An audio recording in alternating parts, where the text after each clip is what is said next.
Vous est-il déjà arrivé de vous demander pourquoi certains jours, vous vous réveillez plus épuisé que lorsque vous vous êtes endormi? Je ne parle pas de la fatigue physique habituelle. Je parle de cette fatigue profonde, qui semble venir de l'intérieur, comme si quelque chose vous avait drainé toute la nuit. Ou de cette étrange sensation d'être observé, même lorsque vous êtes complètement seul chez vous. Ce frisson sans raison apparente, cette oppression persistante dans la poitrine, cette envie soudaine de pleurer. La médecine dira que c'est du stress, de l'anxiété, de la dépression, de l'insomnie. Mais si je vous disais qu'il y a quelque chose de bien plus concret derrière tout cela, quelque chose qu'Elena Blavatsky a décrit il y a plus d'un siècle et que la plupart préfèrent ignorer car la vérité est trop dérangeante. Blavatsky n'écrivait pas de la fantaisie lorsqu'elle parlait de larves astrales dans la doctrine secrète. Elle décrivait des entités réelles, existant sur un plan invisible, mais qui interagissent constamment avec vous. Et non, ce ne sont ni des démons mythologiques ni des esprits maléfiques conscients. Ils sont pires précisément parce qu'ils sont mécaniques. Ils fonctionnent comme des parasites, mais sur le plan astral. Ils ne vous haïssent pas, ils ne complotent pas contre vous. Ils ressentent simplement la faim, et vous êtes leur nourriture. Ce que je vais révéler aujourd'hui n'est pas une théorie ésotérique destinée à impressionner qui que ce soit. Il s'agit de mécanismes précis identifiés par Blavatsky concernant la façon dont les états émotionnels courants, vécus quotidiennement, ouvrent littéralement des fissures dans votre corps énergétique, créant des points d'accès par lesquels ces entités pénètrent et commencent à se nourrir. Et il existe 4 émotions spécifiques qui agissent ainsi presque instantanément. 4 émotions que la société encourage, qu'elle considère comme normales, voire saines. Mais chaque fois que vous y succombez, c'est comme ouvrir la porte de votre maison, allumer une pancarte, buffet à volonté, et laisser entrer des choses invisibles qui vous videront de votre énergie jusqu'à ce qu'il ne reste plus qu'une coquille vide. Avant de parler de ces 4 émotions, vous devez comprendre quelque chose que personne n'explique correctement. Quand vous ressentez cette fatigue profonde et persistante, cette lassitude que 8 heures de sommeil ne parviennent pas à apaiser, cette fatigue qui semble vous pénétrer jusqu'aux os, il ne s'agit ni d'un problème psychologique, ni d'un problème physique. La médecine traditionnelle vérifiera votre thyroïde, votre taux de fer, vous prescrira des vitamines ou des antidépresseurs, mais elle ne s'intéressera jamais à ce qui compte vraiment, car elle n'y croit tout simplement pas. Blavatsky a établi une distinction claire entre la fatigue corporelle, lorsque le corps physique est véritablement épuisé, et le drainage aurique, qui se produit lorsqu'une force aspire littéralement votre énergie vitale à travers le corps astral. Ceci nous amène au concept central de tout ce que je vais expliquer. Connaissez-vous les 7 principes de l'être humain selon la théosophie? La plupart des gens pensent que nous ne sommes que corps et âme, ou corps, mental et esprit. Blavatsky a démontré que nous sommes bien plus complexes. Nous sommes constitués de 7 couches, 7 principes agissant simultanément. L'un d'eux est le Kamarupa, le corps du désir, le corps émotionnel. C'est là que résident toutes les émotions, tous les désirs et toutes les pulsions. Et voici le point crucial, ce corps n'est pas fermé. Il fonctionne comme une antenne, émettant et recevant constamment.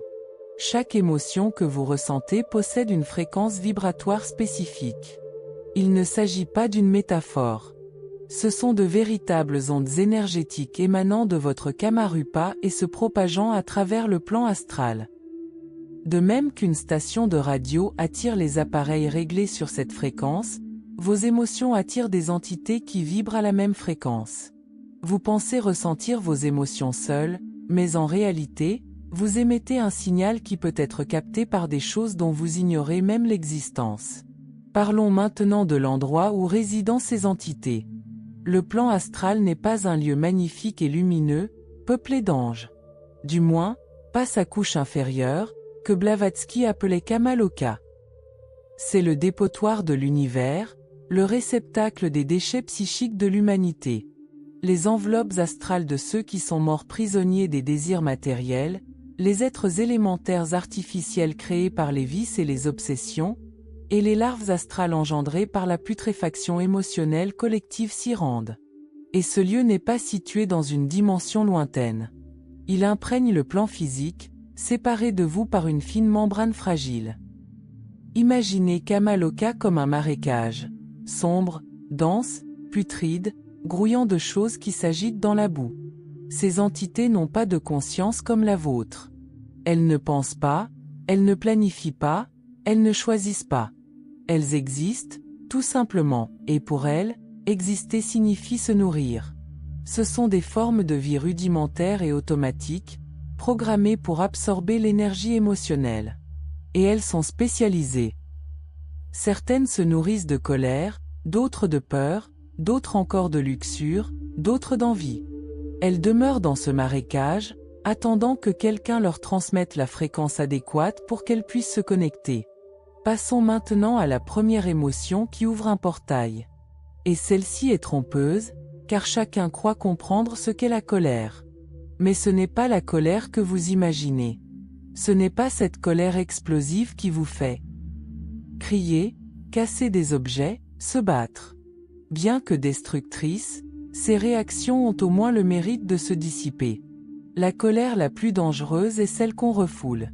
Celle qu'on ressent mais qu'on n'exprime pas, parce qu'on est au travail, en famille, parce qu'il faut garder son sang-froid. Cette colère ravalée derrière un sourire forcé, qui bouillonne en nous tandis qu'on fait semblant que tout va bien. La colère est refoulée. Quand on refoule la colère, elle ne disparaît pas. Elle s'accumule, pèse, crée une densité dans le Kamarupa. Cette densité a une couleur énergétique spécifique, un rouge sombre, visqueux et lourd. Cette fréquence déchire des fissures dans le corps astral, par lesquelles s'infiltrent des larves spécialisées dans la nourriture du ressentiment prolongé. Ces larves sont intelligentes au sens mécanique du terme.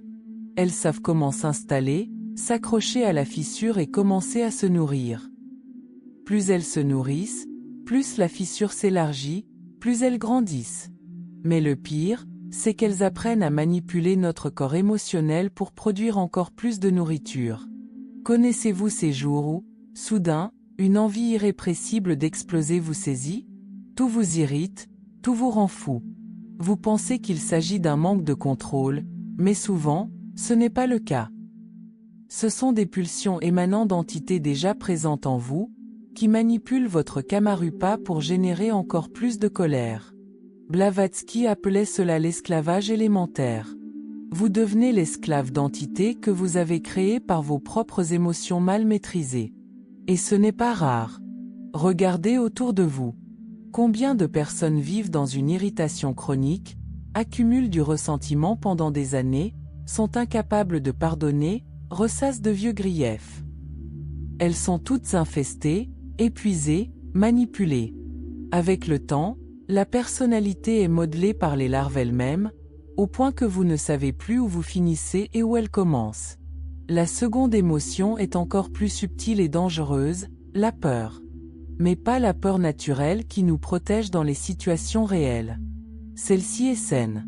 Je parle de la peur constante, chronique. L'anxiété permanente, l'attente constante d'un malheur imminent, cette oppression thoracique persistante. Cette peur engendre une vibration spécifique, que Blavatsky décrivait comme l'absence de lumière. Une fréquence qui contracte, aspire, referme. Elle ouvre un portail plus subtil que celui de la colère, mais bien plus insidieux. Les larves qui se nourrissent de la peur amplifient précisément ce que vous craignez. Elles ne créent pas de nouvelles peurs, elles ne font que déformer celles qui existent déjà. Avez-vous déjà remarqué comment l'anxiété s'auto-alimente? Une petite peur se transforme en panique, en scénario catastrophique, en sentiment de mort imminente. Il ne s'agit pas seulement d'un phénomène mental. C'est un parasitisme astral actif. Plus vous ressentez de peur, plus elles se nourrissent. Et cela vous amène à repenser bien des choses sur le monde. Nous vivons dans une société qui cultive la peur en permanence.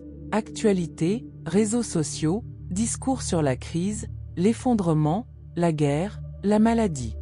Blavatsky avait déjà mis en garde au XIXe siècle. Maintenir les populations dans un état de peur chronique n'est pas seulement un contrôle politique, c'est une exploitation de l'énergie à l'échelle industrielle.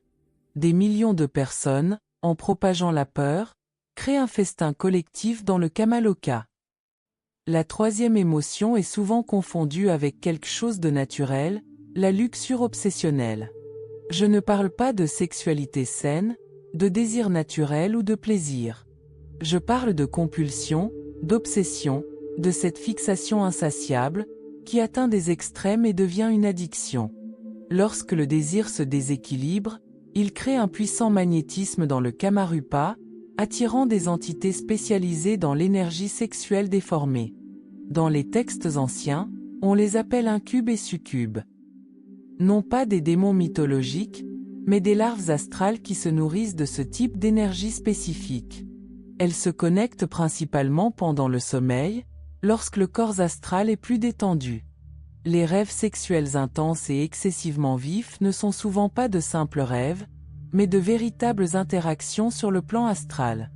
Avec le temps, cela façonne vos désirs, exige des stimuli de plus en plus forts et les addictions s'aggravent.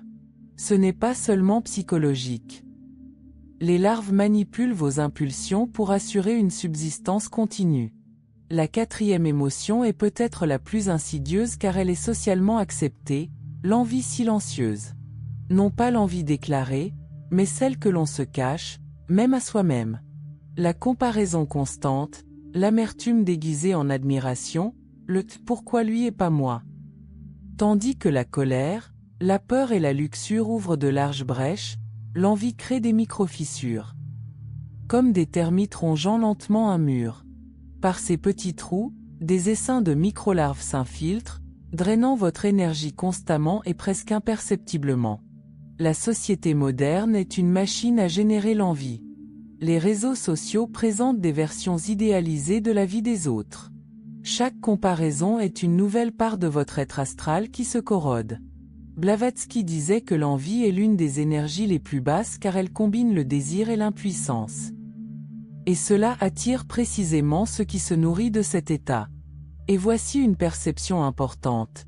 Cette « énergie lourde » que vous ressentez chez certaines personnes ne provient souvent pas d'elles, mais de ce qui se nourrit d'elles. Un miasme psychique dû à un drainage prolongé. Et ces entités, ils repèrent de nouvelles sources de nourriture. Le malaise que vous ressentez en présence de certaines personnes est une reconnaissance prédatrice. Les signes d'épuisement sont clairs.